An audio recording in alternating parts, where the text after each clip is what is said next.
Bonjour à tous. Aujourd'hui, je vais vous parler de cet arbuste. Alors, c'est pas considéré encore comme un arbuste, mais bien souvent les gens le travaillent de cette manière-là. Alors, le vrai terme, c'est arbrisseau. Pourquoi? Parce que c'est une plante qui se ramifie très rapidement et les pousses se développent très vite. Et c'est un arbre qui reste de petite taille.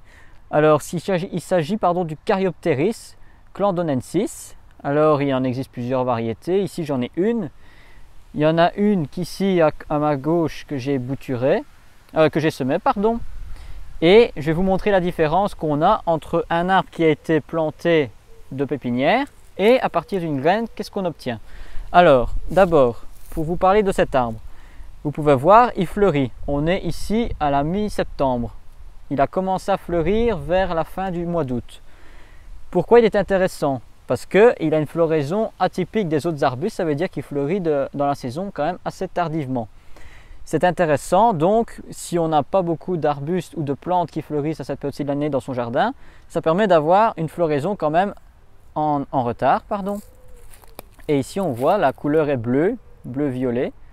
Et alors il y en a plusieurs couleurs, ça va de toutes les couleurs de bleu, on en a des plus clairs, des plus foncés, etc. Au niveau des feuillages, on a aussi différents types de feuillages. On en a des verts comme ici, avec des feuilles allongées et fines. On en a avec des feuilles plus grosses, avec des fines dents. On en a qui sont panachés blancs avec le bord blanc. On en a qui sont panachés avec du vert au milieu, beaucoup de jaunâtre et un peu de blanc. Il en existe vraiment différentes sortes, on a vraiment pour tous les goûts. C'est une plante qui se taille tous les ans, du moins ici pour ce pied-ci, c'est ce que je fais. Vers la fin de l'hiver, avant qu'il ne rebourgeonne, je le retaille très court. Donc ici on peut voir, c'est un arbre qui fait plus ou moins 1 mètre de hauteur. On peut voir ici les vieilles branches et je les coupe à, on va dire, une 20-30 cm du pied. Et il demande à être taillé, si pas tous les ans, une fois tous les 2 ans. Pourquoi? Parce que c'est une plante qui fleurit sur les pousses de l'année. Et le fait de le tailler comme ça, on appelle ça une taille de rajeunissement. Alors ça consiste en quoi? Vous le taillez très court, le Weigela ça marche comme ça aussi, et le fait de le tailler très court, il va se ramifier encore plus, il va faire des pousses de facile 40-50 cm, voire plus selon les variétés, et sur ces tiges-là vont se développer les floraisons. Alors si vous ne le taillez pas et que vous le laissez à la sauvage, il va se développer de plus en plus, mais plus il va se développer, plus la sève va devoir aller loin pour alimenter les bourgeons, et plus votre plante va pousser lentement, vos feuilles vont être plus petites et les floraisons seront moindres. Alors, c'est une plante qui se met dans des sols très drainants, qui supporte très bien la chaleur, qui aime bien les terrains calcaires. Un sol neutre, c'est bon, mais les terrains calcaireux sont les mieux pour lui. Alors ici, il est placé à la mi-ombre, donc il a le soleil du matin, il a l'ombre pendant les périodes chaudes de l'après-midi, et en fin d'après-midi, il a encore du soleil. Donc ça lui permet d'avoir quand même une belle floraison. Et ici, à l'avant, on a déjà les fleurs qui sont plus avancées que les autres. Ici, on a les poches à graines qui se développent. Et à partir de ces graines-là, vous pouvez déjà récolter les graines et les semer. Ça marche très bien. Donc si vous voulez le semer et tester cet arbre-là en semis, ça marche. Ici, c'est une plante que j'ai semée de cet arbre-là. Donc ça, c'est un bébé de la plante mère. Alors ici, c'est une plante qui a 2 ans. Je l'ai déjà taillée, on le voit ici, la taille qui a été faite l'année passée. De là, il a rebourgeonné plus bas. Il a fait 4 têtes. Et cette année, en hiver, je vais refaire la même chose. Je vais le couper très court pour le densifier au fur et à mesure. Alors, on peut le voir ici. On va essayer de zoomer pour voir un peu ensemble et voir la différence. Je vais enlever une feuille de chaque. Et voilà la différence des feuilles. Donc ici, la plante mère, on voit la feuille est lancéolée, donc elle est assez allongée et elle n'a pas de dents, elle est lisse. Ici, on voit la feuille est un peu plus courte, elle a des dents, donc elle est dentée et elle est légèrement gaufrée. Pourquoi? Parce que cette variété que j'ai dans mon jardin, c'est une plante qui a été hybridée. Donc ça veut dire qu'il y a eu croisement entre 2 espèces qui ont donné cette variété-là.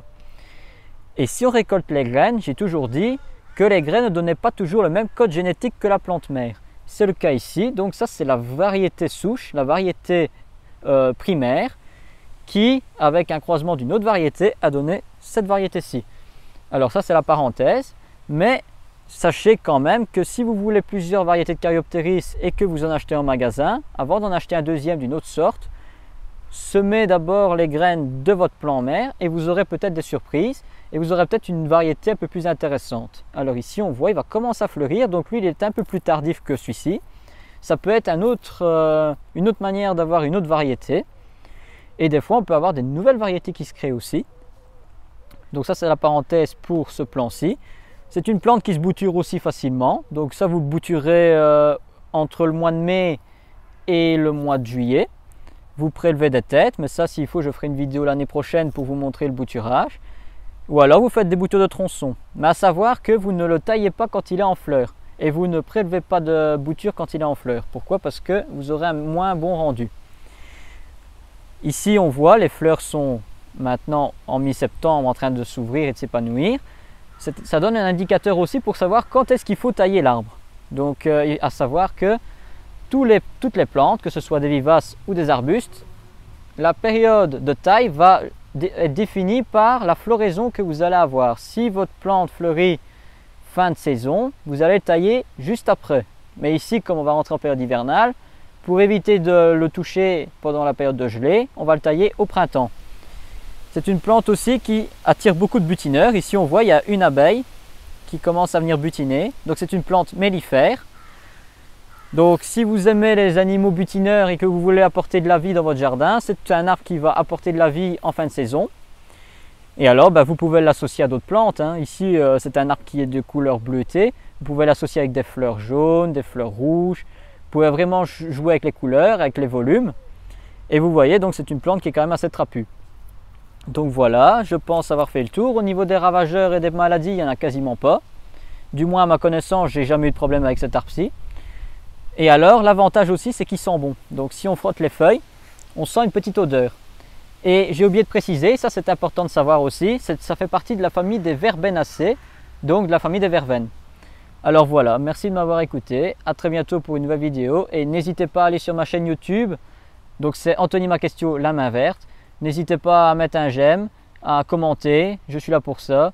Merci à tous de m'avoir écouté et à très bientôt pour une nouvelle vidéo, au revoir.